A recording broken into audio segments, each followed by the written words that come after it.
हरिः आ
गुरुर्ब्रह्मा गुरुर्विष्णुः गुरुर्देवो महेश्वरः पुरुः साक्षात् परं ब्रह्म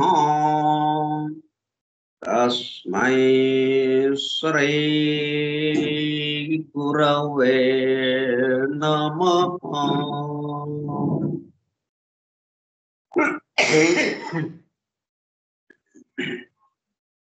व्यासं वसिष्ठनप्तारं शक्तेः पौत्रमकल्मषम् पराशरात्मजं वन्दे सुखतातं तपोनिधिम् शुक्लांबरधरं विष्णुं शशिवर्णं चतुर्भुजं प्रसन्नवदनं ध्यायेत् सर्वविघ्नोपशान्तये। अगज आनन पद्मार्कं गजाननमहर्निशम् अनेकदं तं भक्तानाम् एकदन्तमुपास्महे। वक्रतुण्डमहाकाय कोटिसूर्यसमप्रभ निर्विघ्नं कुरु मे देव सर्वकार्येषु सर्वदा। सरस्वती नमस्तुभ्यं वरदे कामरूपिणी वेद्यारम्भं करिष्यामि सिद्धिर्भवतु मे सदा।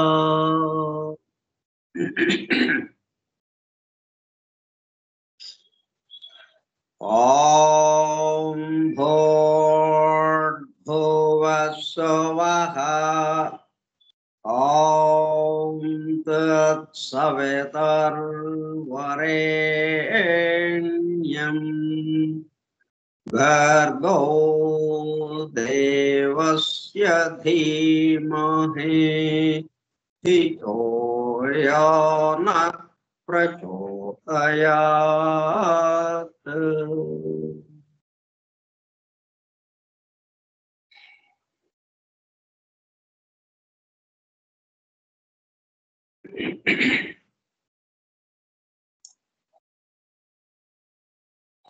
వాసుదేవ.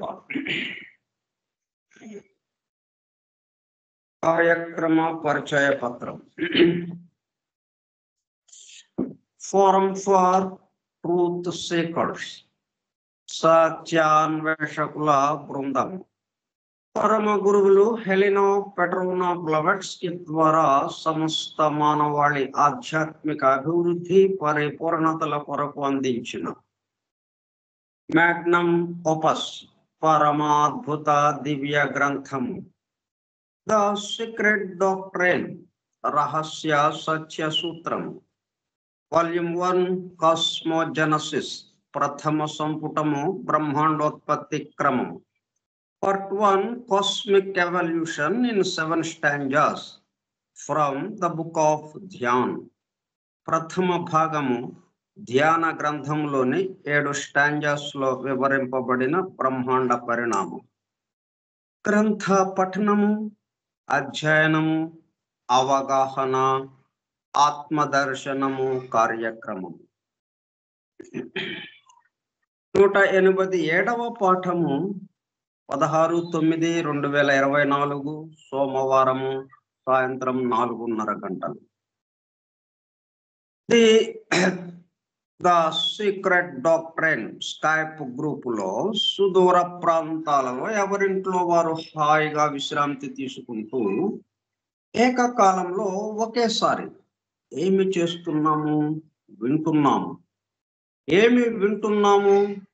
శాస్త్ర సాంకేతిక రంగంలో ఎంతో వేగముగా పురోగమిస్తున్న ప్రస్తుత కాలంలోనే మానవాళి అదే వేగముతో ఆధ్యాత్మిక రంగంలో కూడా పురోగమించుటకు వీలుగా ప్రపంచంలోని అన్ని జాతుల మతముల పవిత్ర గ్రంథములలో పొడుపు కథల రూపంలో అర్థము అయ్యి అవనట్లుగా ఉన్న సృష్టి రహస్యములను, సృష్టి అమరిక కూర్పును బహిర్గతం చేసి మానవాళికి అందించి వాటి అవగాహన ద్వారా ఆత్మదర్శనము పొందుట అను దివ్య ప్రణాళిక అమలు పరచబడుటకు పరమ గురువులు మేడం హెలినా పెట్రోనా బ్లవెట్స్కీ ద్వారా అత్యద్భుతముగా అందించిన ద సీక్రెట్ డాక్ట్రైన్ గ్రంథంలో బాహాటముగా ఇవ్వబడిన అతి నిగూఢములైన సృష్టి రహస్యములు, వాటి మూలము, గ్రంథ హృదయమును చేరు పద్ధతులు తెలుసుకోవాలనే తీవ్ర ఇచ్ఛతో,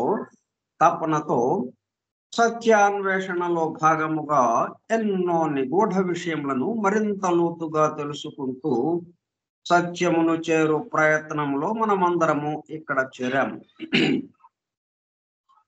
దానితో పాటు ఆధునిక విజ్ఞానము యొక్క దృష్టి పథము నుండి తప్పిపోయిన తత్వ దర్శన అన్వేషణలో అనగా సత్యాన్వేషణ కొరకు కూడా ఈ గ్రంథము దగ్గరకు వచ్చాము. The true student of the secret doctrine is a జ్ఞానయోగి అని మేడం బ్లవెట్స్కీ తన చివరి రోజులలో అన్న మాటలను నిజం చేయటానికి మనమందరము జ్ఞానయోగిగా అవుటకు కూడా ఇక్కడ చేరాము. గత 2 సంవత్సరముల 8 నెలల కాలము పాటు ద సీక్రెట్ డాక్ట్రైన్ గురించి తెలుసుకోవడానికి ప్రయత్నించిన మనము ప్రస్తుతము ఇక్కడ చేరి ద సీక్రెట్ డాక్ట్రైన్ ను తెలుసుకుంటూ ఆపై సమస్త విశ్వముగా రూపుదాల్చిన ద సీక్రెట్ డాక్ట్రైన్ యందు ప్రవేశించి ద సీక్రెట్ డాక్ట్రైన్ గా స్వస్థితి యందు మేల్కాంచుటకు చేస్తున్న చిరు ప్రయత్నమే ఈ కార్యక్రమము. ఈ దివ్య జ్ఞాన మహాయజ్ఞ కార్యక్రమంలో పాల్గొనే చెవియొగ్గి వినుచున్న అనగా ఒళ్ళంతా చెవులు చేసుకుని వినుచున్న ప్రియ సత్యాన్వేషక సోదర శ్రోతలందరకు నమస్కారం. అని బెసెంట్ ద్వారా ప్రసాదింపబడిన universal prayer invocation. Oh, hidden life, vibrant in every atom. Oh, hidden light, shining in every creature.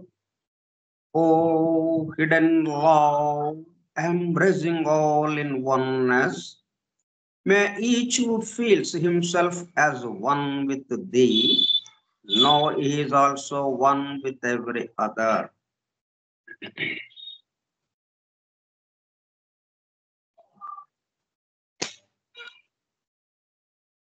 ఈరోజు విశేషం ఏంటో చెప్పుకునే 2 మాటల్లో మన కార్యక్రమంలోకి వెళ్దాం.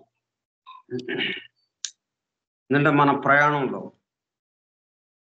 పండుగలు, పర్వదినాలు, ముఖ్యమైన విశేషమైన రోజులు వీళ్ళకి వస్తూ ఉంటాయి. మనం ఒక్కొక్క స్టేషన్ దాటుతుంటే దాని గురించి, ఆ స్టేషన్ గురించి కొంత ముచ్చటించుకున్నట్టుగా ఇట్లాగా ఆ పండుగల గురించి, ఆ పర్వదినాల గురించి మనం చెప్పుకుంటూ వెళ్తుంటే, ఎందుకంటే దానికి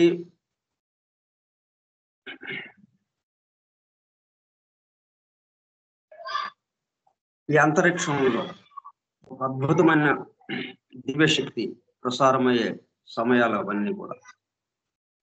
ఆ విషయాల్ని ముచ్చటించుకునేటప్పుడు కల్లా వాటితో మనం ఆ దివ్యశక్తితో అనుసంధానం అవడానికి అవకాశం ఉంది.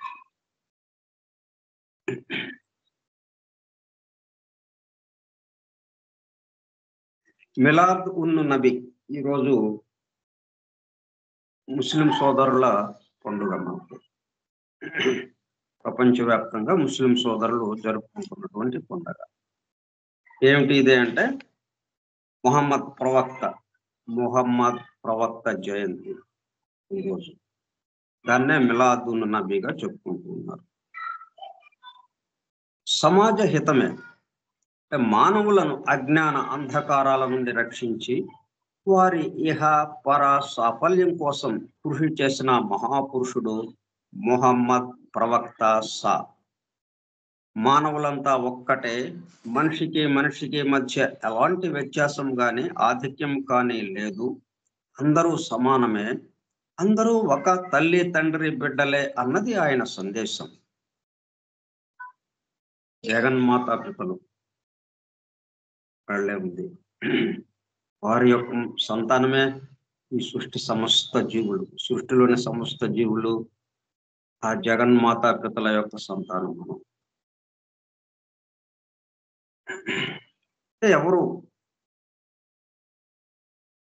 ఈ సమస్త మానవాళి కోసం ఆ ప్రేమతో ఎవరైతే వస్తారో వాళ్ళు మొట్టమొదటిగా చెప్పే విషయం ఇది. ఇవల్ల మనందరినీ విశ్వమానవ సోదరులుగా పరిగణిస్తూ ఉన్నాం. మనం అందరూ ఒక తల్లి తండ్రి బిడ్డలే అన్నది ఆయన సందేశం. మానవ సమాజంలో మనుషుల మధ్య ఉచ్చ నీచాలకు, హెచ్చు తగ్గులకు ఎంత మాత్రమూ ఆస్కారం లేదు. ఆధిక్యతకు, గౌరవానికి అసలైన కొలమానం నీతి నిజాయితీలే అన్న ఆ మహనీయుని ప్రవచనం మానవ సమానత్వానికి, సామరస్యం, సోదర భావాలకు నిలువెత్తు నిదర్శనం. సాటి మానవుల ధన ప్రాణాలను హరించడం, గౌరవ మర్యాదలకు భంగం కలిగించడం, మనోభావాలను గాయపరచడం, వారి హక్కులను కాజేయాలనుకోవడం మహాపాతకము అన్నారు ఆయన.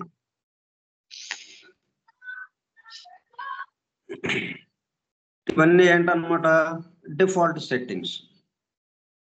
ఇవన్నీ మనము జన్మిస్తూనే వీటితోనే మనం కళ్ళు తెరుస్తున్నాం. మనం కళ్ళు తెరిచామంటే అర్థం ఏంటి? అక్కడ ఆదమ్యు కళ్ళు తెరిచారని చెప్పారు మనకి పాత నిబంధన గ్రంథంలో. ఆ ఫలం తిరగానే వాళ్ళకి కళ్ళు తెరిపిడి పడ్డాయి. ఏమని? వేరువేరుగా ఉన్నాము అని. సిగ్గు తెలిసింది, దిగంబరంగా ఉన్నాము అని తెలిసింది వాళ్ళు. అది కళ్ళు తెరవడంగా వాళ్ళు చెప్పుకున్నారు. అట్లాగా వీటితో మనం కళ్ళు తెరవంగా అంటే ఈ విషయాలతోనే మనం జీవించడం, మన జీవనం ప్రారంభమవుతుంది. అవన్నీ ఉండకూడనివి, అంటే అవన్నీ సెట్టింగ్స్ మనం సరి చేసుకోవాల్సినవి. వాటి స్థానంలో ప్రేమ అన్నది మనం సరి చేసుకోవాల్సిన విషయం. అది అందుకే అట్లా సరి చేసుకోవటం కోసం అని చెప్పాను. సరి చేసుకోమని మనకి దారి చూపించడం కోసం. ఎలా సరి చేసుకోవాలి. ఇట్లా మహాత్ములు ఎంతో మంది వస్తూ ఉంటారు. వాళ్ళలో ఒకళ్ళు ఈ మొహమ్మద్ ప్రవక్త సాబ్. శ్రామికుని సేద బిందువుల తడి ఆరకముందే అతని వేతనం చెల్లించి వేయాలన్న హితోపదేశం కార్మిక లోకం పట్ల ఆ మహనీయునికి ఉన్న కరుణకు తిరుగులేని సాక్ష్యం. మహిళలను గౌరవించాలని, వారి పట్ల చులకన భావం కూడదని మొహమ్మద్ ప్రవక్త విస్పష్టంగా ప్రకటించారు. స్త్రీ మీకు జన్మనిచ్చిన తల్లి, ఆత్మీయత కురిపించే చెల్లి, ప్రేమను పంచే ఇల్లాలు. అంతేకాదు, తల్లి పాదాల కింద స్వర్గం ఉంది. ఆమెను ప్రేమించి సేవించి మాత్రమే స్వర్గార్హత సాధించవచ్చని, స్త్రీ జాతి గౌరవాన్ని, ఘనతను, ఔన్నత్యాన్ని పతాక స్థాయికి చేర్చారు ప్రవక్త. గుడ్డివారు, చూడగలిగేవారు సమానం కానట్లే జ్ఞానులు, జ్ఞాన విహీనులు సమానం కాలేరని ప్రకటించారు. పారే నది ఒడ్డున ఉన్నప్పటికీ నీటిని వృధా చేయరాదని ఉద్బోధించారు. వృక్ష సంపదను నాశనం చేయకూడదని, ప్రకృతి సమతుల్యతకు, మానవాళి మనుగడకు అడవుల పరిరక్షణ అత్యంత అవసరమని పర్యావరణ స్పృహను జాగృతం చేశారు. సమస్యల వలయంలో చిక్కుకుపోయిన నేటి మానవ సమాజానికి ఆయన గారి ఉపదేశాల్లోనే పరిపూర్ణ పరిష్కారం ఉంది. ఇహలోక సంక్షేమానికి, పరలోక సాఫల్యానికి ఈ రోజు నుండే ఆయన దివ్య సందేశాన్ని తెలుసుకునే ప్రయత్నం చేద్దాం. ఇది మదీహా అర్జుమంద్ అన్న ఆయన ఈ వ్యాసాన్ని రాశారు ఒక న్యూస్ పేపర్లో.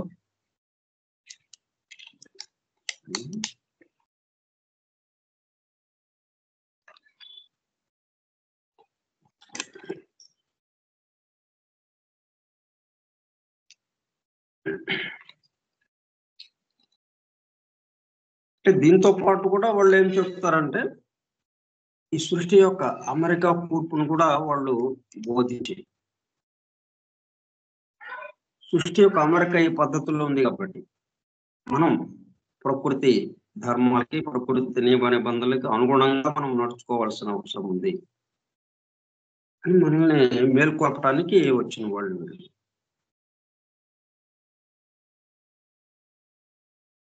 అందరూ మేల్కొన్నారంటే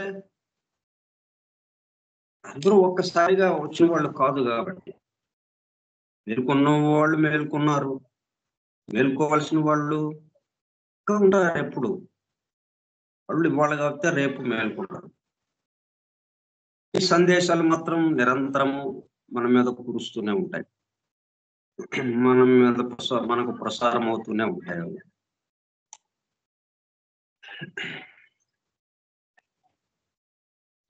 క్రీస్తు శకం 571 అరేబియా దేశంలోని మక్కా నగరంలో మొహమ్మద్ ప్రవక్త జన్మించారు.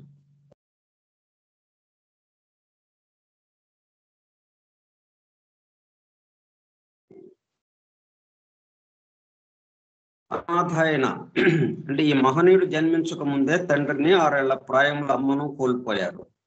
అనాథ అయిన 6 ఏళ్ల బాబును తాతయ్య అక్కున చేర్చుకున్నారు. నీతి, నిజాయితీ, సేవా తత్పరత, సత్యసంధత, విశ్వసనీయత ఆయనకు ఉగ్గుపాలతోనే అలవడ్డాయి. ఈ కారణంగానే ఆయన ప్రజల మనసులు చూరగొని సాదిక్గా, అమీన్గా పిలువబడ్డారు. ముహమ్మద్కు చదవడం, రాయడం రాదు, అయినా ఆయన బోధలు యావత్ ప్రపంచాన్ని ప్రభావితం చేశాయి. నాటి యావత్ అరేబియా ద్వీపకల్పం అంతా ఆయన బోధనలకు ఆకర్షితమైంది. ఫలితంగా సమస్త దుర్మార్గాలు అంతమయ్యాయి.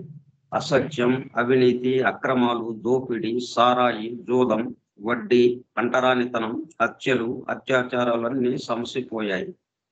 స్త్రీ అంగడి సరుకు అన్న భావన నుంచి స్త్రీని గౌరవించినదే దైవ ప్రసన్నత దుర్లభము అన్న విశ్వాసం వేళ్ళూనుకుంది.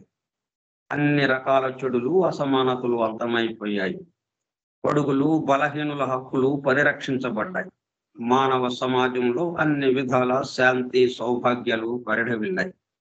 అందుకే ధర్మ బోధకులందరిలో అత్యధికంగా సాఫల్యాన్ని పొందిన ప్రవక్త ముహమ్మద్ మాత్రమేనని ఎన్సైక్లోపీడియా ఆఫ్ బ్రిటానికా ఘనంగా కీర్తించింది. అంతేకాదు, ప్రారంభ కాలపు మూల గ్రంథాలన్నీ ఆయన విశ్వసనీయమైన వ్యక్తిగా, సత్యసంధుడైన మనిషిగా పరిచయం చేస్తాయని ప్రకటించింది. ప్రపంచ చరిత్రను ప్రభావితం చేసిన మహాపురుషులను గురించి మైకేల్ హెచ్ హార్ట్ ఒక పుస్తకం రాశారు. అందులో రాసిన 100 మంది మహాపురుషుల జాబితాలో మొహమ్మద్ ప్రవక్త పేరు అందరికన్నా అగ్రస్థానంలో మనకు కనిపిస్తుంది. ఇంతమంది ఇన్ని రకాలుగా ప్రశంసించిన ఆ మహనీయులు నేడు మన మధ్య లేరు, కానీ ఆయన బోధనలు మన వద్ద సురక్షితంగా ఉన్నాయి. మనం వాటిని ఆచరించగలిగితే చాలు. ఎందుకంటే నేటి సమాజం అన్ని రకాల అవలక్షణాలతో సతమతమవుతోంది. శాస్త్ర సాంకేతిక రంగాల్లో మనం ఎంత ప్రగతి సాధించినా నైతిక, ధార్మిక, మానవీయ రంగాల్లో మాత్రం తిరోగమనంలోనే ఉన్నామన్నది నిజం. అందుకే మనం ఏం చేస్తున్నాం?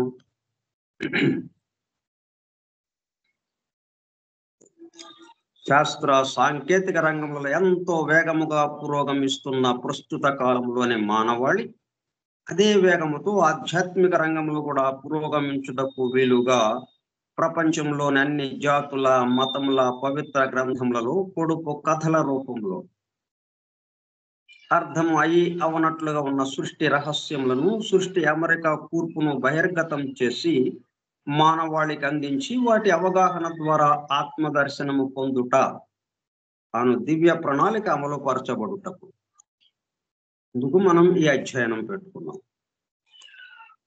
అట్లాగే ఈయన కూడా నేటి మన సమాజం అన్ని రకాల అవలక్షణాలతో సతమతమవుతోంది. శాస్త్ర సాంకేతిక రంగాల్లో మనం ఎంత ప్రగతి సాధించినా నైతిక, ధార్మిక, మానవీయ రంగాల్లో మాత్రం తిరోగమనంలోనే ఉన్నామన్నది నిజం. నేటి మన సమాజంలో ఏ రంగము సంతృప్తికరంగా లేదు. ఎంత ప్రగతి పథంలో పయనిస్తున్నా నేటికి హక్కుల ఉల్లంఘన జరుగుతూనే ఉంది. స్త్రీలకు రక్షణ లేని పరిస్థితి, అవినీతి, అక్రమాలకు కొదవే లేదు. మద్యపానం, జూదం, అశ్లీలం, అంటరానితనం, నిరక్షరాస్యత, ఆడ సంతానం హత్యలు, అత్యాచారాలు, హత్య రాజకీయాలు నిరాఘాటంగా సాగిపోతూనే ఉన్నాయి. ఇవన్నీ సమసిపోవాలంటే, సమాజం నుండి ఈ దుర్మార్గాలు అంతం కావాలంటే నీతి నిజాయితీలతో కూడిన ఎలాంటి వివక్ష, తారతమ్యాలకు తావులేని ఉన్నత మానవీయ విలువలతో నిండిన సుందర సౌభాగ్యవంతమైన సమాజం పునర్నిర్మాణం కావాలంటే ఈ అమృత బోధనలను అధ్యయనం చేయాల్సిన, ఆచరించాల్సిన అవసరం ఉంది. ఇది మొహమ్మద్ ఉస్మాన్ ఖాన్ అని ఆయన రాశారు.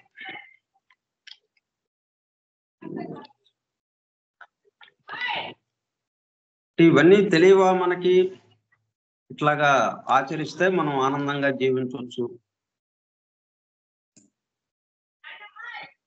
అన్నదంటే తెలుసు, అందరికీ తెలుసు, కానీ ఆలోచన రావడం లేదు మనకి. ఆలోచన చెడు, దానికి వ్యతిరేకంగానే వస్తుంది. ప్రకృతి ధర్మాలకి, ప్రకృతి నియమ నిబంధనలకి, వాటికి అనుగుణంగా కాకుండా వాటికి వ్యతిరేకంగా రెండు ఫోర్సులు పనిచేస్తున్నాయి. ఒకటి అనుగుణముగా, ఒకటి వ్యతిరేకముగా. ఆ వ్యతిరేకమైన ఫోర్సే పై చేయి సాధిస్తుంది.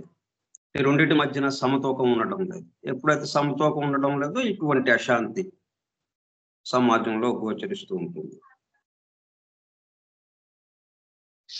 మరి ఏమిటి దీనికి పరిష్కారం అంటే, మంచిగా ఉండండి అని చెప్తే చాలదు. చెప్పారు ఎంతమంది మహానుభావులు, అవతార పురుషులు, రాముడు, కృష్ణుడు, వీళ్ళందరూ వచ్చారు కదా. అంటే ఎప్పటికప్పుడు మనకి ఈ జంతు ఆత్మల నుంచి వ్యక్తిగత ఆత్మగా మారి అవి దేహాత్మగా వచ్చినప్పుడు మళ్ళీ వాడి ప్రయాణం మొదలవుతుంది కొత్తగా. వాడు మళ్ళీ అదంతా ఆ సందేశాన్ని తీసుకుని నెమ్మదిగా ఈ జీవాత్మ చెప్పినట్టు వినేదాకా కొంతకాలం ఇటువంటివి జరుగుతూ ఉంటుంటాయి. ఎప్పటికప్పుడు ఇదొక ఒక లాబొరేటరీలో ఒక ప్రయోగశాల లాగా ఉంటుంది మొత్తం సృష్టి అంతా కూడా. ఇప్పుడు మనం ఇంత దీంట్లో మనం యొక్క కర్తవ్యం నిరంతరం ఆ దివ్య సందేశాన్ని, ఆ వెలుగుని ప్రసారం చేస్తూ ఉండడం. ఎందుకంటే సృష్టికర్త దగ్గర నుంచి ఆ ప్రసారం అలా జరుగుతూనే ఉంటుంది. ఆ ప్రసారం ద్వారా ఈ మంచి చెడు మధ్యలో సెంట్రిఫ్యూగల్ సెంట్రిపెటల్ ఫోర్సెస్ ఈ రెండింటి మధ్యన మనం సమత్వం రావడానికి, బ్యాలెన్స్ నిలపడానికి అది ఉపయోగపడుతూ ఉంటుంది. దానికోసమే మనం సమస్త మానవాళి ఆధ్యాత్మిక అభివృద్ధి పరిపూర్ణతల కొరకు మన యొక్క ప్రతి అడుగు వేస్తూ ఉండడం.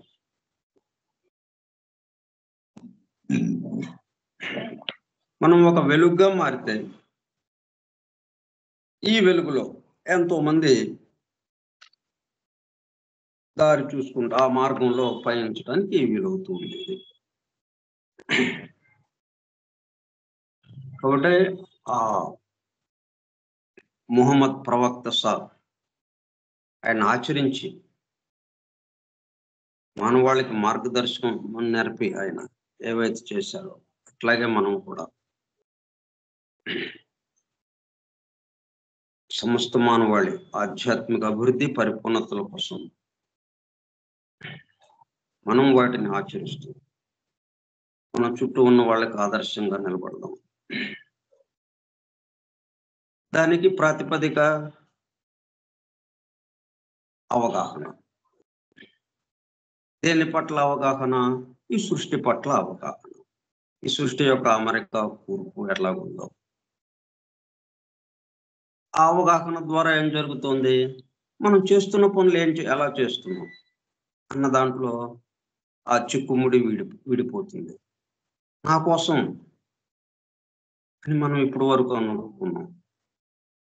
ఈ అవగాహన ద్వారా ఏం జరిగింది, ఈ సృష్టి యొక్క అమరిక కూర్పు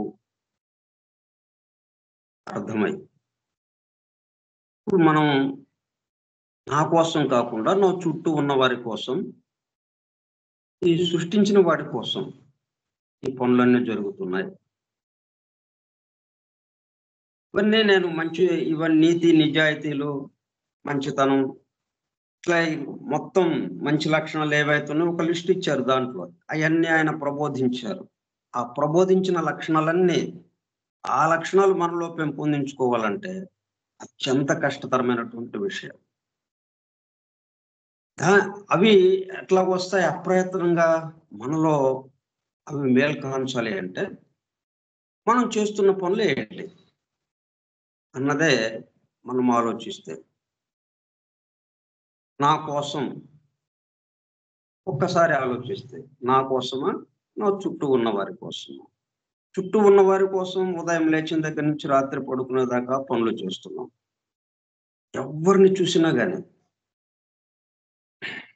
పెద్ద చక్రవర్తి నుంచి సామ్రాజ్య అధినేత నుంచి ఒక భిక్షగాడి వరకు ఎవరిని చూసినా ఏం చేస్తున్నారు, చుట్టూ ఉన్న వాళ్ళకి పనులు చేస్తున్నారు. కానీ సామ్రాజ్య నేత నుంచి చిట్ట చివరి భిక్షగాడి వరకు నా కోసం. భిక్షగాడిని అడిగితే నా కడుపు నింపుకోవడానికి భిక్షం అడుగుతున్నాను, భిక్షాందేహి అని చెప్పి భిక్షం అడుగుతున్నాను అంటున్నాడు వాడు. సామ్రాజ్య నేత నేను ఈ మొత్తం ఈ భూమండలం మీద అందరికీ అధికారిగా నేను ఉన్నాను, అందరికన్నా గొప్పవాడిని నేను అని ఎట్లా అనుకుంటున్నాడు ఆయన. భిక్షగాడు ఏం చేస్తున్నాడు, మనలో ఉన్న దాన గుణాన్ని వెలికి తీసుకొస్తున్నాడు. అతనికి దానం చేయటం ద్వారా మనకి సంతోషాన్ని కలిగిస్తున్నాడు. తర్వాత ఈ దానం చేసిన క్రియకి ప్రతిక్రియగా ఏమొస్తుంది? సంతోషం వస్తుంది. ఆకలిగా ఉన్న వారికి అన్నం పెట్టాం.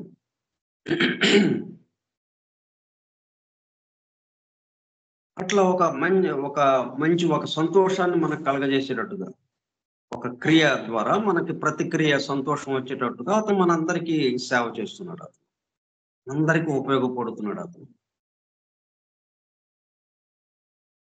అట్లాగనుకుంటే అతను కడుపు నిండుతుంది. కడుపు నింపుకోవడం కోసం అని అనుకున్నా అనుకోకపోయినా అతని కడుపు నిండుతుంది. ఇట్లా అందరి కోసం నేను చేస్తున్నాను అనన్నా కడుపు నిండుతుంది. కానీ దీంట్లో ఎంత తేడా వచ్చేస్తుంది? నేను అందరి కోసం ఉన్నాను ఇక్కడ. నాకు చుట్టూ ఉన్న అందరి కోసం నేనున్నాను. అట్లాగే ప్రతి వాళ్ళు ఉన్నది చేస్తున్నది అది. ఇప్పుడు ఈ మంచి లక్షణాలు పెంపొందించుకోవాలని మనం ఎలాగైతే చెప్తున్నామో అట్లాగా చెప్పడం లేదు ఇక్కడ మనం. నువ్వు చేస్తున్న పనిలో మార్పు లేదు. భావంలో మాత్రమే. భావంలో కూడా ఎందుకు మార్పు? ఉన్నది ఉన్నట్టు ఆలోచించు, ఉన్నది ఉన్నట్టు చెప్పు. నువ్వు 10 మందికి చేస్తూ నా కోసం అంటున్నావు, నా ఒక్కడి కోసం నేను పని చేస్తున్నాను అంటున్నావు. 10 మందికి పని చేస్తూ ఈ విధమైనటువంటి అవగాహన మనకు కలగజేస్తుంటే సమాజంలో అప్పుడేమవుతుంది? ఇవన్నీ ఆటోమేటిక్గా తగ్గిపోతుంటుంది. జీవాత్మ చేతిలోకి దేహాత్మ వెళ్ళిపోతుంది. జీవాత్మ చెప్పినట్టుగా దేహాత్మ వినడంతో ఏమవుతుంది? అత్యంత త్వరగా ఆ దేహాత్మని జీవాత్మ ఈ రెండు కలిసి తురియాత్మగా మారిపోవటానికి, ఆ దైవానుభూతిలోకి వెళ్ళిపోవటానికి, పరిపూర్ణ స్థాయికి పరిపూర్ణుడుగా మారిపోవటానికి వీలవుతుంది. ఓకే, మనం ఏం చేస్తున్నామంటే ఈ సీక్రెట్ డాక్టర్ మొదటి స్టాంజాలో ఉన్నాం. మొదటి సంపుటానికి సంబంధించిన మొదటి స్టాంజాలో 9వ శ్లోకం చెప్పుకుంటున్నాం. అయితే మనం నెంబర్స్కి సంబంధించిన సంఖ్యలు సంబంధించినటువంటి దాంట్లో అంతరార్థం ఏంటి అని చెప్పి మనకి ఒక ప్రశ్న వచ్చింది. దాని గురించి చెప్పుకోవాలి అంటే అసలు ఈ సృష్టి ఎట్లాగా నడుస్తుందో మళ్ళీ అక్కడ మూలం దగ్గరికి వెళ్ళాలి మనం. నేరుగా సంఖ్య ఇది 1 ఇది తెలుపుతుంది, రెండో సంఖ్య ఫలాంది తెలుపుతుంది, మూడో సంఖ్య ఫలాంది తెలుపుతుంది అని అంటే మనం ఎఫెక్ట్స్ నుంచి కాజ్కి వెళ్ళినట్టుగా అవుతుంది. మన సైంటిస్టులు ఎట్లాగైతే పరిశోధన చేస్తున్నారో ఆ పద్ధతిలో మనం వెళ్ళినట్టు అవుతుంది. అట్లా కాకుండా అసలు ఈ సంఖ్య ఎక్కడి నుంచి వచ్చింది, సంఖ్యలకు మూలం ఏంటి అని ప్రారంభం నుంచి ఇటు చెప్పుకున్నాం అనుకోండి, ఎఫెక్ట్ కాజ్ నుంచి ఎఫెక్ట్ వైపుకి చెప్పుకుంటే మనం అప్పుడు మనకి స్పష్టంగా అవగాహన ఏర్పడుతుంది.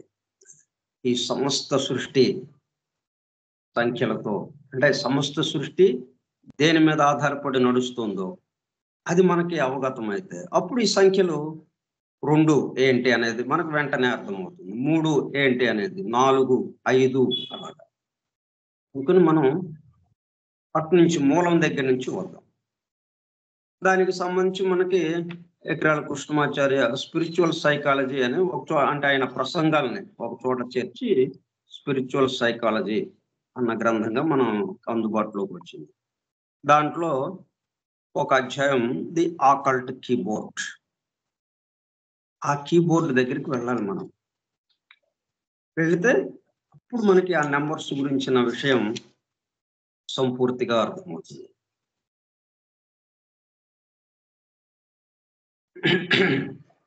ఇందులో నెంబరు అదొక్కటే ఉండదు. మళ్ళీ numbers and colours are directly related to sounds. ఇట్లా ఒకదానికి ఒకటి షేప్, కలర్, సౌండ్, నెంబర్ ఒకదానికి ఒకటి సంబంధంగా ఉన్నది. ఒక విషయం మనం తెలుసుకుందాము అంటే ఎఫెక్ట్ నుంచి కాదు, కాజ్ నుంచి, మూలం దగ్గర నుంచి. అది ఋషి సంప్రదాయం. ఎఫెక్ట్ నుంచి మనం తెలుసుకోవడం అనేది ఈ శాస్త్రవేత్తల యొక్క సంప్రదాయం. అది ఎప్పటికప్పుడు మార్పులకి గురవుతుంది కాబట్టి అది మనకి శాశ్వతమైన విషయాన్ని మనకు అందజేయదు. ఇప్పుడు మనం ఇలాగ పెట్టుకున్నాం. ది ఆకల్ట్ కీబోర్డ్ మన క్రితం తరగతిలో కొంత చెప్పుకున్నాం. The occult keyboard.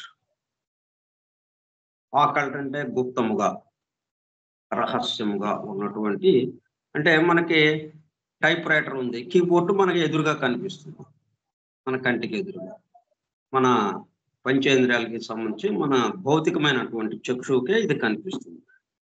అట్లాగే కంప్యూటర్ కీబోర్డు అది మనకు కనిపిస్తుంది.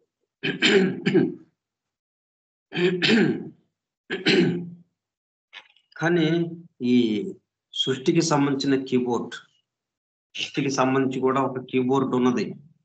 అది మన కంటికి కనపడదు, మన పంచేంద్రియాలకి అందేది కాదు అది. ఎందుకని దాన్ని ఏమన్నాం? ఆకల్ట్. అక్కల్ట్ అని కూడా అనొచ్చు. ఆకల్ట్ అనేది అంటే ఈ ప్రొనౌన్సియేషన్ 2 విధాలుగా ఉంటుంది. ఒక్కో చోట ఆకల్ట్ అని మనం ఒక్కో డిక్షనరీలో ఆకల్ట్ అని అన్నారు, ఒక్కో చోట అక్కల్ట్ అని చెప్పి అన్నారు. మనం అక్కల్ట్ అనే చెప్పుకున్నాం, ఆకల్ట్ అని చెప్పుకున్నాం మనం. అదేంటి? గుప్తమైన, గూఢమైనటువంటి, రహస్యముగా ఉన్నటువంటి కీబోర్డ్, అంటే మీటల సాధనము అని మనం తెలుగులో చెప్పుకోవచ్చు. కీబోర్డ్ అన్నది మనకు బాగా అలవాటైన పదం కాబట్టి ఇంకా దాన్ని కీబోర్డ్ గానే చెప్పుకుందాం. దానికి తెలుగుది చెప్తే మళ్ళీ అదేంటో అన్నట్టుగా, అర్థం కాంది అన్నట్టుగా అవుతుంది. ఒక సంగీత వాద్యం కంప్యూటర్లో విషయాలు ప్రవేశపెట్టుటకు లేక కంప్యూటర్లోని విషయాలు బహిరంగపరచడానికి మీటర్లు గల సాధనం. ఆ మీటర్లు నొక్కడం ద్వారా ఏమవుతుంది? మనకు కావాల్సిన మీటర్ను నొక్కటం ద్వారా ఆ స్క్రీన్ మీద అది డిస్ప్లే అవటానికి వీలవుతా ఉంది. అది వ్యక్తం అవటానికి, అవ్యక్తంలో నుంచి వ్యక్త స్థితిలోకి రావడానికి అది వీలవుతుంది. అది కీబోర్డ్. అంటే ఇప్పుడు మనం ఏదైనా కావాలి అంటే ముందు కీబోర్డ్ నుంచి చేస్తూ ఉన్నాం. ఒక పుస్తకం ప్రింట్ చేయాలి అంటే అది ముందు టైప్ చేయాలి. అది టైప్ చేయాలి అంటే కీబోర్డ్తో మనం టైప్ చేయాల్సి ఉంటుంది. అంటే ఎక్కడ ప్రారంభం అవుతుంది? కీబోర్డ్ దగ్గర ప్రారంభం. కీబోర్డ్ దగ్గర ప్రారంభం అవుతుందంటే అర్థం ఏంటి? అంటే రాబోయే ఏవేవైతే ఉన్నాయో మొత్తం దానికి తెలిసి ఉంది కాబట్టి. కీబోర్డ్ అంటే అర్థం ఏంటి? మొత్తం దానికి తెలిసి ఉంది. మీరు ఎటువంటివి చేసినా, మీరు చేయటానికి ఏవేవి అవకాశాలు ఉన్నాయో, కీబోర్డ్ని ఎవరైతే ఆపరేట్ చేసేవాళ్ళు, వాళ్ళ తెలివితేటలు ఎంత పెరిగినా కానీ ఆ పెరిగిన దానికి అనుగుణంగా అది మారిపోతూ ఉంటుంది. అది దాన్ని వ్యక్తము డిస్ప్లే చేస్తూ ఉంటుంది కంప్యూటర్ మీద. కీబోర్డు సమస్తాన్ని కలిగి ఉన్నది. ఇక దాన్ని ఉపయోగించుకునేవాడి మీద అది ఆధారపడింది అంతే.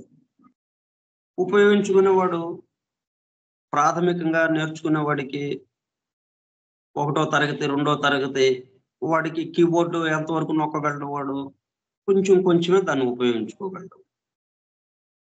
ఒక సైంటిస్టు, ఒక గొప్ప లేదా ఈ సాఫ్ట్వేర్ ఇంజనీర్లు ఉన్నారు ఇప్పుడు, వాళ్ళు దాన్ని దాదాపుగా సగం వరకు దాన్ని ఉపయోగించగలరు. దాని కెపాసిటీని మొత్తంగా కాకపోయినా వాళ్ళు అంతవరకు వాళ్ళు మేల్కొన్నారు. అందువల్ల వాళ్ళు మేల్కాంచిన దానికి అనుగుణంగా అది పనిచేస్తూనే ఉంటుంది. నువ్వు ఎటువంటి వాడు అక్కడికి వచ్చినా సరే, చిట్ట చివరికి ఈ సృష్టికర్త దాన్ని ఆపరేట్ చేస్తుంటే దానికి అది సమాధానం చెప్తుంది. అది కీబోర్డ్ అంటే మొత్తం నిక్షిప్తమై ఉన్నాయి దాంట్లో. అందుకే దాన్ని ఆకల్ట్ కీబోర్డ్ అన్నారు. ఆ కీబోర్డ్ లో ఉన్న ఇవన్నీ ఏవేంటి? Numbers, shape, colour, sound. ఈ 4 విషయాలు. ఈ 4 విషయాలతోనే ఈ సమస్త సృష్టి బహిర్గతమవుతుంది. ఆకారాలతో, రూపాలతో, శబ్దాలతో, రంగులతో, అంకెలతో మొత్తం ఆడుకుంటుంది అన్నమాట ఇదంతా.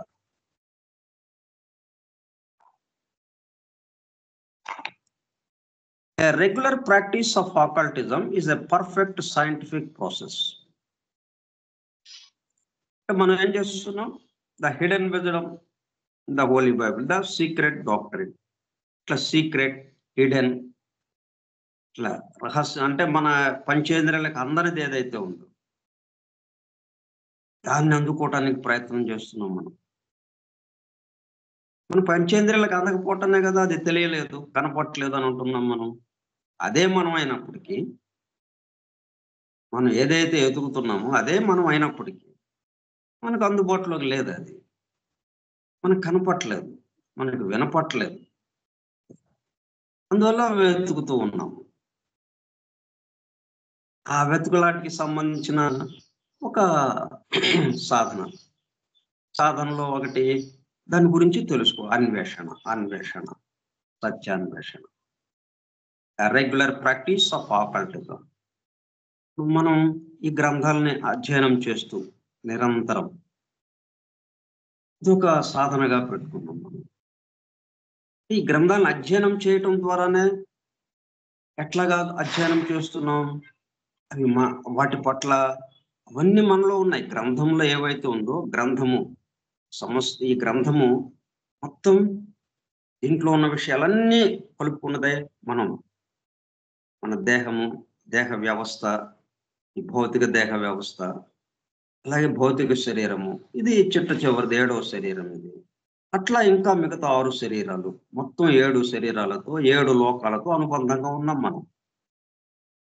ఆయా లోకాలకి సంబంధించిన ఆయా లోక శరీరాలతో, 7 శరీరాలతో రావణ బ్రహ్మ ఎట్లాగైతే 10 తలకాయలతో ఏకంగా ఒకేసారి 10 తలకాయలతో ఎలాగైతే తిరిగాడు, అట్లా మనం 7 శరీరాలతో, 7 లోకాలకి సంబంధించిన 7 శరీరాలతో ఇక్కడ తిరుగుతూ ఉన్నాం మనం.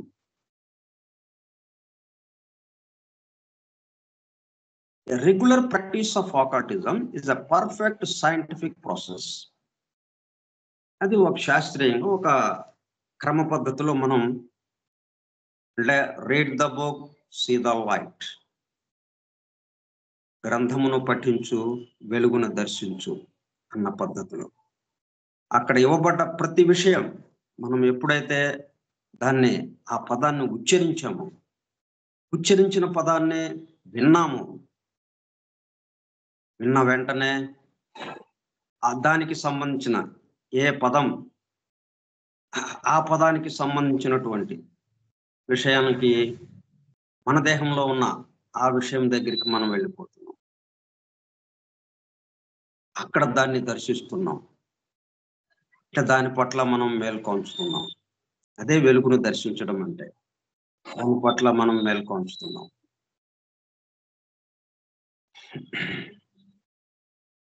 అట్లా ప్రాక్టీస్ చేస్తున్నాం మనం. Scientific process. It requires a practical training under an experienced genius.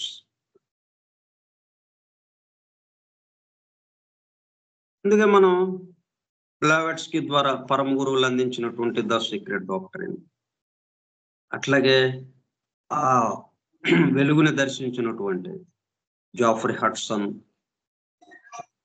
ఎక్రాల Krishnamacharya, ఆ జీనియస్, ఆ జ్ఞానులు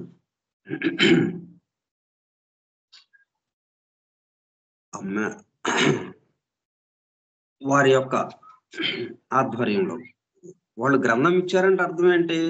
ఆ గ్రంథం ద్వారా మనతో మాట్లాడుతున్నారు. గ్రంథాన్ని ఓపెన్ చేసామంటే ఆయన దగ్గర కూర్చున్నాం మనం. ఆ పరమ సీక్రెట్ డాక్టర్ని ఓపెన్ చేసామంటే గ్రంథాన్ని, ఆ పరమ గురువుల దగ్గర, బ్లావెట్స్కీ దగ్గర కూర్చున్నాం మనం. వాళ్ళు మాట్లాడుతున్నారు ఆ గ్రంథం ద్వారా మనతో. అట్లాగే ఎక్రాల కృష్ణమాచార్య, జాఫ్రీ హడ్సన్, వాళ్ళు మనతో మాట్లాడుతున్నారు. కాబట్టి వాళ్ళ యొక్క అంటే అండర్ అండ్ ఎక్స్పీరియన్స్డ్ జీనియస్ వాళ్ళ యొక్క ఆధ్వర్యంలో శిక్షణ పొందాలి అని అన్నారు. అట్లాగే పొందుతున్నాం మనం. బాహ్యంగా లేకపోవచ్చు ఇక్కడ, కానీ సూక్ష్మంగా ఈ సమస్తాన్ని వ్యాపించి ఉన్నారు వాళ్ళు, వెలుగుగా మారారు వాళ్ళు. కాబట్టి మనం ఎక్కడ పిలిస్తే అక్కడ పిలిచిన చోటే పలికేటట్టుగా వాళ్ళు సిద్ధంగా ఉన్నారు. It also requires untiring and incessant application of the faculties of man. ఇప్పుడు ఏంటి, మనం ఇవి చదువుతూ ఉంటే ఈ విషయాలు మనం గ్రంథంలో నేను ఉచ్చరిస్తుంటే ఆ ఉచ్చరింపబడ్డ పదాలు వింటూ ఉండగా ఏం జరుగుతుంది, మనలో ఉన్నటువంటి ఆ 5 సెన్సెస్ ఏవైతే ఉన్నాయో, మిగతా ఇంకా సూక్ష్మంగా ఉన్న 6th and 7th సెన్సెస్, మొత్తం 7 సెన్సెస్ ఉన్నాయి మనకి. ఆ 2 ఇంకా మిగతా రాబోయే రోజుల్లో అది కూడా వ్యక్తమవుతుంది. 6వ మూల జాతి, 7వ మూల జాతి వచ్చేటప్పటికి.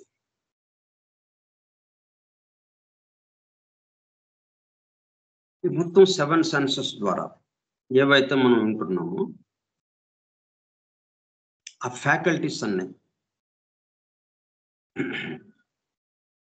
మనశ్శక్తికి సంబంధించింది, లైక్ ప్రత్యేక శక్తి ఫ్యాకల్టీస్, అది తక్కువ స్థాయిలో పనిచేస్తూ ఉంది. ఇప్పుడు ఆ తక్కువ స్థాయిలో పనిచేస్తున్న పంచేంద్రియాలు విశాలమవుతుంది. ఇంకా ఈ సమస్త సృష్టిని అవగాహన చేసుకునేంతగా అది విశాలమవుతుంది.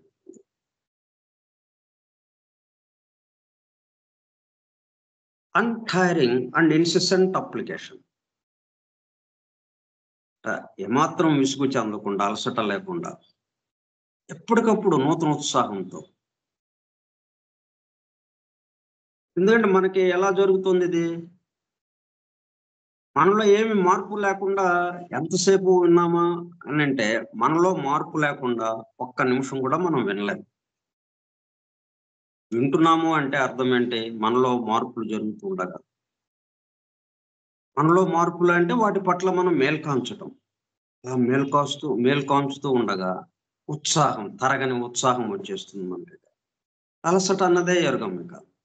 ఇంకా ఇంకా వేగం పెరుగుతూ ఉంటుంది. మనం ఎట్లాగైతే 30 కిలోమీటర్లు 50 కిలోమీటర్ల ప్రయాణం, గంటకి 50 కిలోమీటర్ల వరకు ప్రయాణం చేయగలిగిన రైళ్లు దగ్గర నుంచి ఇప్పుడు 300 కిలోమీటర్ల వరకు ప్రయాణం చేసేటట్టుగా మనం అభివృద్ధి చెందాం. ఇట్లా వేగం పెరుగుతోంది. అట్లాగే మన ఫ్యాకల్టీస్ కూడా ఉత్సాహంతో ఇంకా ఎక్కువ విశాలతరం అవటం ప్రారంభిస్తుంది. అప్పుడు ఏమవుతుంది, టైరింగ్ అన్నది ఉన్నది, అన్టైరింగ్, మాత్రం అలసట లేదు, నిరంతర ఉత్సాహం, కార్యశీలత, ఇన్సిస్టెంట్ అప్లికేషన్, వెంటనే అది ఆచరణలోకి వెళ్ళిపోతుంది. ఇప్పుడు గ్రంథమును పఠించు, వెలుగును దర్శించు అంటే అర్థం ఏంటి, ఇంకా మనం మన ఆలోచన సరళి మారిపోతుంది. మనకు వచ్చే ఆలోచనలు అంతకు ముందుకి ఇప్పటికి తేడా వస్తుంది. అంతకుముందు వ్యతిరేకంగా వస్తున్నాయి, ప్రకృతి ధర్మాలకి, నియమ నిబంధనలకి వ్యతిరేకంగా. ఇప్పుడు అది అనుగుణంగా, వాటికి అనుగుణంగా ఆలోచనలు రావడం ప్రారంభమైంది. దాంతో నేను చేస్తున్నాను అన్న దాని నుంచి నా ద్వారా జరుగుతోంది అన్న దాంట్లోకి వచ్చేస్తున్నాను. నా ద్వారా జరుగుతుంటే ఇంకా ఎక్కడ అలసట ఉంది, నేను చేయటం లేదు కదా. పని చేస్తుంటే అలసట, నేను చేస్తున్నాను ఇదంతా అనేటప్పుడు కల్లా ఒక అరగంట చేయగానే అలసిపోతాం. అదే ఇది నా ద్వారా జరుపబడుతుంది. చేతులు చేస్తున్నాయి, నేను చూస్తున్నాను. ఈ దేహం, ఈ దేహ అవయవాల ద్వారా పని జరుగుతూ ఉంటే నేను చూస్తూ ఉన్నాను. అప్పుడేంటి, ఈ దేహ అవయవాల మీద ఒత్తిడి లేదు. ఎప్పుడైతే నేను చేస్తున్నాను అని అనుకుంటున్నామో అప్పుడేమవుతుంది, దీని మీద అదనంగా ఒత్తిడి పడుతుంది. పని చేయటానికి కొంత శక్తి కావాలి. కొంత శక్తి ఖర్చు అవుతుంటుంది పని చేస్తుంటే. ఓకే. అది అంతవరకు ఇబ్బంది లేదు. అంతవరకు ఏమీ ఇబ్బంది లేదు. కానీ దానికి తోడు దాని మీద ఇంకొంచెం బరువేస్తున్నాం. నేను చేస్తున్నాను అన్నది. అనేటప్పటికల్లా మరింత భారం పడిపోతుంది వాటి మీద. దాంతో కాళ్ళు నొప్పులు, చేతుల నొప్పులు, అలసటకు గురి అవ్వటం, విశ్రాంతి కావాలి అనుకోవటం ఇట్లాగా జరుగుతుంది. ఎప్పుడైతే అవి చేస్తుంటే నేను చూస్తున్నాను, నేను చూసేవాడిని, చూస్తున్నాను భలే జరుగుతూ ఉంది ఇక్కడంతా అనేటప్పటికల్లా అవి రిలాక్స్డ్‌గా ఉంటాయి. వాటి మీద ఒత్తిడి లేదు. ఎందుకంటే 24 గంటలు పని చేయటానికి కావాల్సిన అవయవాలు అవి. దేహం. ఆ దేహం అనే యంత్రం 24 గంటలు చక్కగా పనిచేస్తుందది. బ్రహ్మాండంగా. సామాన్యమైన యంత్రం కాదది. కానీ దాని మీద భారం వేయటం వల్ల త్వరగా అలసటకు గురవుతోంది.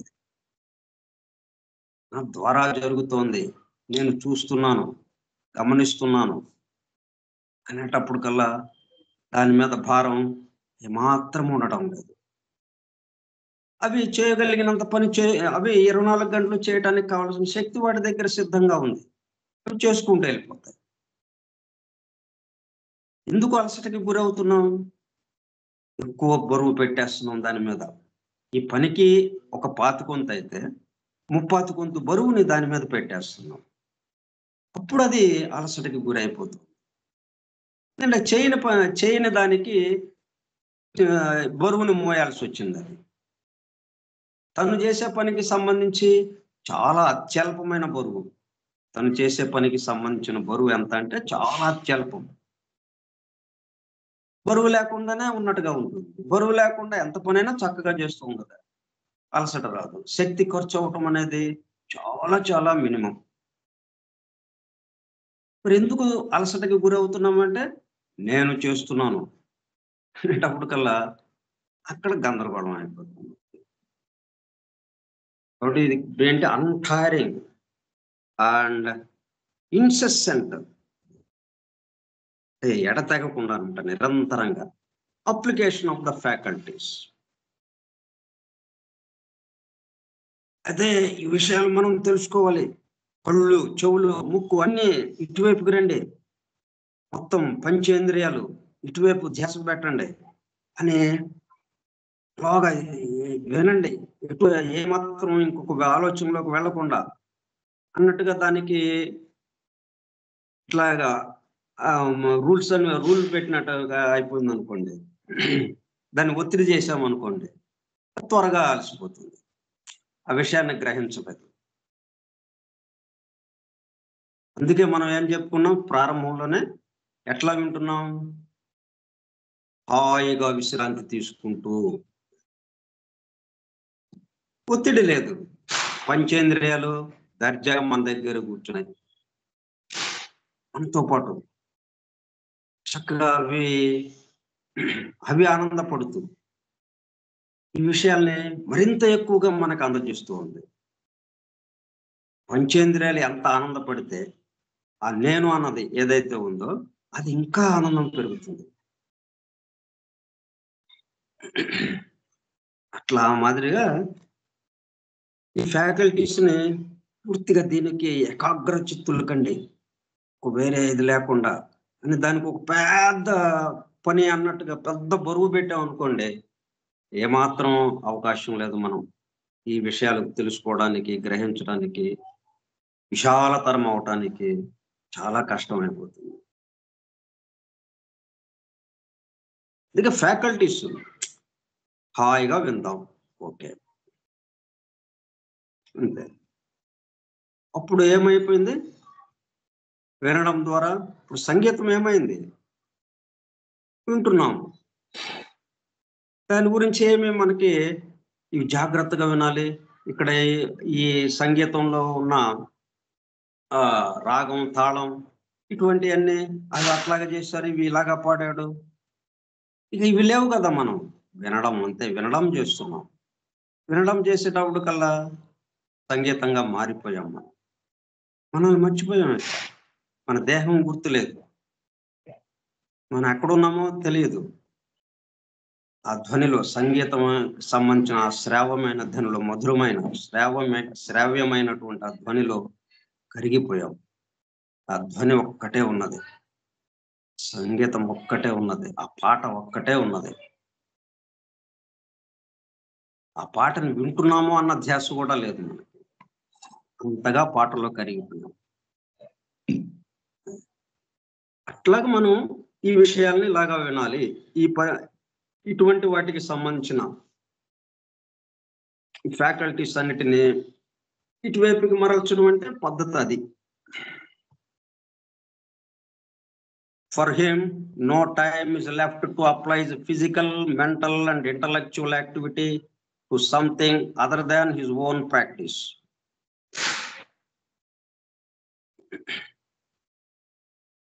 అంటే ఈ విషయాలు మనం అర్థం చేసుకోకపోతే అప్పుడు ఈ సృష్టి దేని మీద, ఈ కీబోర్డ్ ఏంటి అన్నది మనకు అర్థం కాదు. కీబోర్డ్ ఏంటి? ఈ ఆకల్ట్ కీబోర్డ్. ఆకల్ట్ కీబోర్డ్ అర్థమైతే గానీ మనం ఈ నెంబర్స్ ఏంటి తెలియజేస్తుంది, దాంట్లో ఉన్న అంతరార్థం ఏంటి అన్నది మనలో మేల్కొనటానికి అది అవకాశం ఉంటుంది. అందుకని ఈ విషయం మనం వివరంగా చెప్పుకోవాల్సి వస్తుంది. To apply the physical, mental and intellectual activity to something other than his own practice. అంటే ఏంటి?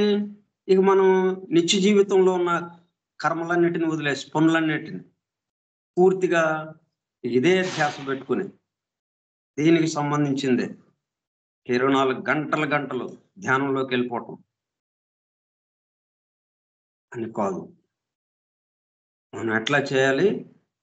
No time is left to apply the physical, mental and intellectual activity to something other than his own practice. అంటే ఉన్నదంతా దానికే అన్న దాంట్లోకి రావటమే. ఉన్న పనులు మనం ఉదయం నిద్ర లేచిన దగ్గర నుంచి మన నిత్య దినచర్య ఉంది. నిత్య దినచర్యను మానుకోవటం కాదు, ఇతరులతో వ్యవహారాలు మానుకోవటం కాదు.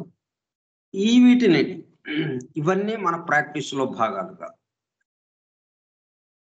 మన సాధనలో భాగాలుగా, మన శిక్షణలో భాగాలుగా తీసుకోవటం. ఇదంతా ఉదయం దగ్గర నుంచి రాత్రంతా ఒకటే సాధన.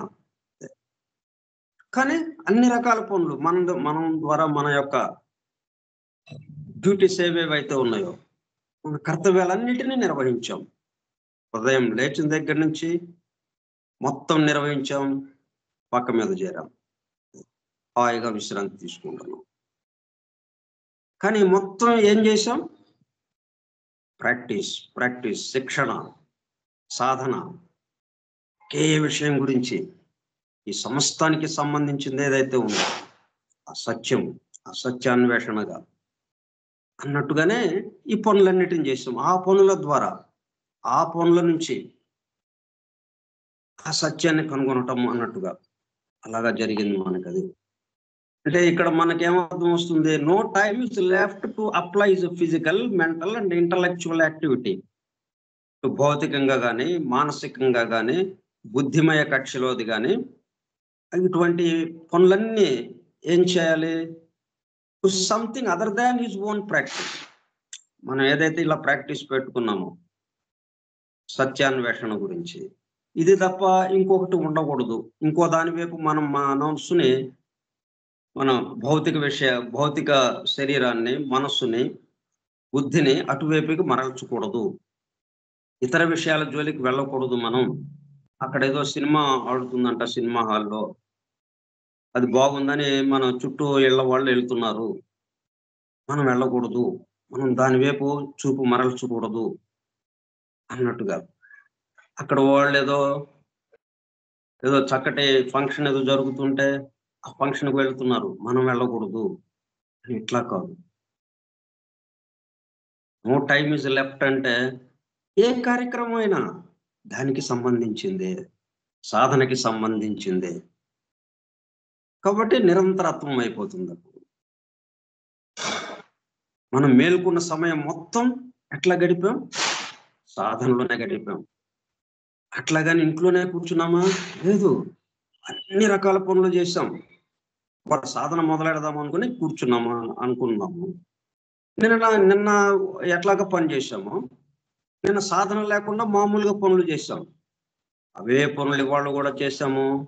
మొత్తం సాధనగా మారిపోయింది. అది అంతా కలిపి ఒక విషయం గురించి అన్నట్టుగా అయిపోయింది. అట్లాగా చేయాలి అని మనం అర్థం చేసుకోవాలి దీన్ని. అంతేగాని something other than his own practice, అట్లా దానికి ఇతర విషయాల మీద మన మనసు ప్రసరించకూడదు, ఇతర ఆలోచనలు రాకూడదు, ఇతర విషయాల మీద మన బుద్ధిని మరల్చకూడదు అని చెప్పుకోవటం కాదు.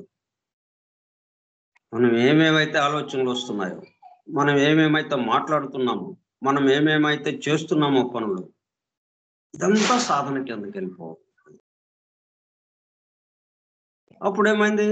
పనులు జరిగిపోతున్నాయి, మనం నిరంతరత్వంలో ఉన్నాం. పొద్దు నుంచి సాయంత్రం దాకా ఆ సాధనలోనే ఉన్నాము అన్నట్టుగా అయిపోతుంది. దానివల్ల ఏం జరుగుతుంది? అన్టైరింగ్, అలసట, విశ్రాంతి లేనే లేదు, ఇక అక్కర్లేదు. అలసట వెరుగని, విరామం ఎరుగని నూతన ఉత్సాహంతో ఎప్పటికప్పుడు కార్యశీలత్వంతో ఉత్సాహంగా దూకటమే. రాత్రి 10 అయింది, ఇది చిన్న పని ఉందండి, కొంచెం ఇది ఒక్కటి చేయండి. ఎస్, పొద్దున పనిలోకి ప్రవేశించినప్పుడు ఉత్సాహంతో చేశాము, అంత ఉత్సాహంతో చిట్ట చివరి పని కూడా చేసి వచ్చేస్తాం. ఎందుకంటే ఒత్తిడి లేదు, ఇక్కడ ఒత్తిడి లేదు. మనం సాధన చేస్తున్నాం అన్నట్టుగా ఇంకొక దాంట్లోకి మార్చేసాము. అది దాంతో ఇదంతా దీని మీద ఎక్కడా ఒత్తిడి పడలేదు. దేహ అవయవాలు, ఫ్యాకల్టీస్ ఇవన్నీ కూడా హాయిగా పనులు చేసుకున్నాయి. మా జోలికి రాలేదు ఈయన, అమ్మాయ మా పని హాయిగా మేము చేసుకుంటున్నాంలే అని హాయిగా పనులు చేసుకున్నాయి. దాంతో ఏమైంది? అలసట ఎరుగని, విరామం ఎరుగని నూతన ఉత్సాహంతో కార్యశీలత్వంతో ఉండడం జరుగుతుంది. ఇదంతా ఓన్ ప్రాక్టీస్ అయిపోయింది. Eating, earning, learning, eating, drinking and enjoying should be included in the process, though they are not to be eliminated. అది చెప్తున్నారు ఇక్కడ ఆ విషయం. సంపాదించడం, సంపాదన, నేర్చుకోవడం, తినడం, తాగడం, అలాగే జీవితాన్ని ఆనందించడం, ఇట్లా మన రోజువారీ కార్యక్రమాలు, నిత్య దినచర్య ఇవేవైతే ఉన్నాయో, ఇతరులతో మన సంబంధ బాంధవ్యాలు, టోటల్గా నాట్ టు బి ఎలిమినేటెడ్, వాటి ద్వారానే మనం సాధన చేసుకుంటూ వెళ్తాం అనేది. You should have no time or inclination to take part in side issues. ఇంకా అప్పుడు సైడ్ ఇష్యూ ఎక్కడ ఉంటుంది? ఉన్న ఇష్యూస్ అన్నీ సాధనకి సంబంధించిన హెడ్డింగ్ పెట్టేసాం. మెయిన్ హెడ్డింగ్ ఏముంది? సాధన, ట్రైనింగ్, శిక్షణ. దేనికి సాధన అంటే? సత్యాన్వేషణ కొరకు, సత్యం కొరకు అన్నట్టు పెట్టేసాం. ఇంకా దాంట్లో అన్ని పనులు దాంట్లోకి ఇంక్లూడ్ అయిపోయాయి. ఇక ఎలిమినేట్ చేసేది ఏం లేదు, బయటకి తోసివేయబడేది ఏమీ లేదు. You should have no time or inclination to take part in side issues. అంటే సైడ్ ఇష్యూస్ అంటే ఇది వేరే పని అండి. ఇది ఈ సాధనకి సంబంధం లేకుండా ప్రత్యేకంగా చేయాల్సి వచ్చింది, ఇది అవసరమైంది అని ఇంకొక పనికి, ఒక పనికి ఇది వేరే పని, ఇది సాధనకి సంబంధం లేనిది అని అనుకోవటం వల్ల ఏమవుతుంది? అది సైడ్ ఇష్యూస్ అయిపోతున్నాయి, పక్కదారికి వెళ్ళిపోయినట్టు అయిపోయింది. అవి ఉండకూడదు అని అంటున్నారు. అవి ఉండకూడదంటే బలవంతంగా కొన్ని పనులు మనం ఆపుకోవాల్సి వస్తుంది. ఇవి సాధనకి మనకి అడ్డం అవుతాయని చెప్పి కొన్ని పనులు ఆపుకోవడం అట్లా కాదు.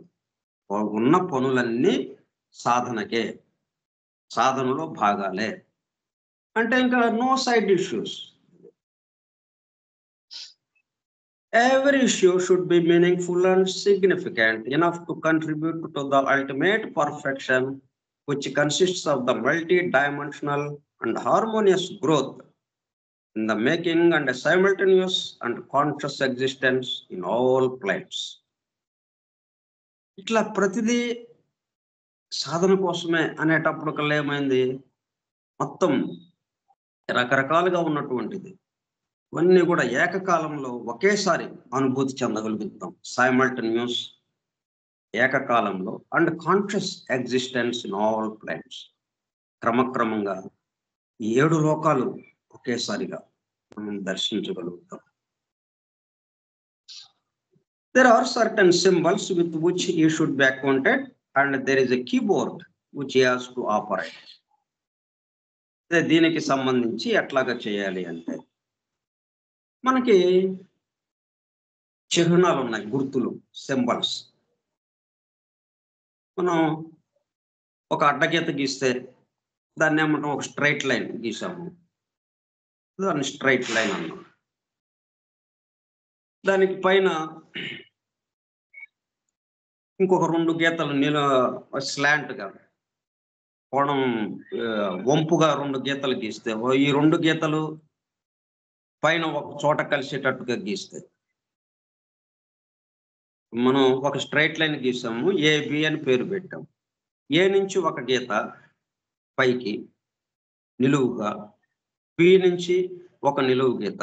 అయితే ఈ నిలువు గీతలు ఎక్కడ కలవాలి, 2 నిలువు గీతలు కలవాలి ఒక చోట, కలిసినాయి ఒక చోట. అప్పుడు ఏమైనా 3 గీతలు వచ్చినాయి మనకి. 3 గీతలతో ఒక ఆకారం వచ్చింది, దాన్ని ట్రయాంగిల్ అన్నాం. 3 కోణాలు కలిగి ఉన్నది ట్రయాంగిల్. ఇట్లా సింబల్స్ మనకి. అలాగే స్క్వేర్, ఒక అడ్డగీత, 2 నిలువు గీతలు, మళ్ళీ ఆ పైన అవి అడ్డంగా కలిపేసేస్తే ఒక స్క్వేర్ వచ్చేసింది. ఇట్లా రకరకాల ఆకారాలతో ఉన్నటువంటి సింబల్స్ మనం పరిచయం చేసుకోవడం. There are certain symbols with which you should be acquainted. ఈ సింబల్స్ ఏంటి, 2 రకాలుగా ఉంటాయి. Man made, natural. ప్రకృతి సహజంగా ఉన్నవి కొన్ని సింబల్స్ ఉన్నాయి. మనం తెలుసుకోవడం కోసం, మనం గ్రహించడం, మన సౌకర్యం కోసం కొన్ని సింబల్స్ తయారు చేసుకున్నాం. ఏదైనా కానీ ఒక చిహ్నం, వాటి పట్ల మనం పరిచయం పెంచుకోవటం. సింబల్స్ ద్వారా మనం ఆ సత్యాన్ని చేరటం అనేది. ఇవన్నీ ఏంటి, సత్యాన్ని చేరడం అంటే ఏమిటి, నేనే సత్యమును అన్న విషయమే. ఎందుకంటే ఏముంది, ఇప్పుడు వరకు ఎక్కడో ఉందండి, దాన్ని వెతుకుతూ వెళ్తున్నాం అని అనుకున్న వాళ్ళం కాస్త I am that I am, నేనే, ఏముంది అక్కడికి, అలాగా రావడం కోసం ఇవన్నీ. And there is a keyboard which he has to operate. Keyboard ఒకటి ఉంది. కీబోర్డు ఎందుకంటే ఆ కీబోర్డు ద్వారా వాటిని మనం తెలుసుకోవడానికి, అంటే అవి డిస్ప్లే అవుతుంటాయి, స్క్రీన్ మీద డిస్ప్లే అవుతుంటాయి. ఇక్కడ ఎదురుగా కంప్యూటర్ ఉంది, కంప్యూటర్ స్క్రీన్ మీద కంప్యూటర్కి సంబంధించిన కీబోర్డు ఉంది. ఈ కీబోర్డు మనం నొక్కుతూ ఉంటే అది కంప్యూటర్ స్క్రీన్ మీద మనకు కావాల్సినవి అక్కడ డిస్ప్లే అవుతూ ఉన్నాయి. ఇప్పుడు ఇక్కడ మన కీబోర్డ్ ఏంటి, ఆకల్ట్ కీబోర్డ్. దాన్ని ఆపరేట్ చేస్తుంది, అది నిగూఢంగా, రహస్యముగా, గుప్తముగా ఉన్నది. ఆ గుప్తముగా ఉన్న కీబోర్డుని నొక్కుతుంటే అది మనస్సు అనే తెర మీద అది ప్రతిఫలిస్తూ ఉంటుంది, అక్కడ డిస్ప్లే అవుతూ ఉంటుంది. అప్పుడు ఏమవుతుంది, లోయర్ మైండ్ అలా హయ్యర్ మైండ్కి చేంజ్ అయిపోతుంది. ఇవన్నీ ఎందుకు అంటే క్రమక్రమంగా ఈ భౌతిక దేహం డెన్స్ ఫిజికల్ బాడీ దగ్గర నుంచి etheric astral, lower mental, hire mental, ఇట్లాగా వీటికి వెళ్ళిపోతున్నాం. చూడండి, అన్టైరింగ్ అని మనం అలసట లేకుండా అలాగా వెళ్ళిపోతున్నాం. కానీ మనకి ప్రిస్క్రైబ్ టైం పెట్టుకున్నాం. మళ్ళా వేరే వేరే పనులు ఉంటాయి కాబట్టి మిగతా విషయాలు మనం రేపు చెప్పుకుందాం. స్వస్తి ప్రజాభ్యః పరిపాలయంతాం న్యాయేణ మార్గేణ మహీం మహీషాః. ఓ బ్రాహ్మణేభ్యః శుభమస్తు నిత్యం. లోకాః సమస్తాః సుఖినో భవంతు. లోకాః సమస్తాః సుఖినో భవంతు. లోకాః సమస్తాః సుఖినో భవంతు. ఓం శాంతి శాంతి శాంతి. వాసుదేవ.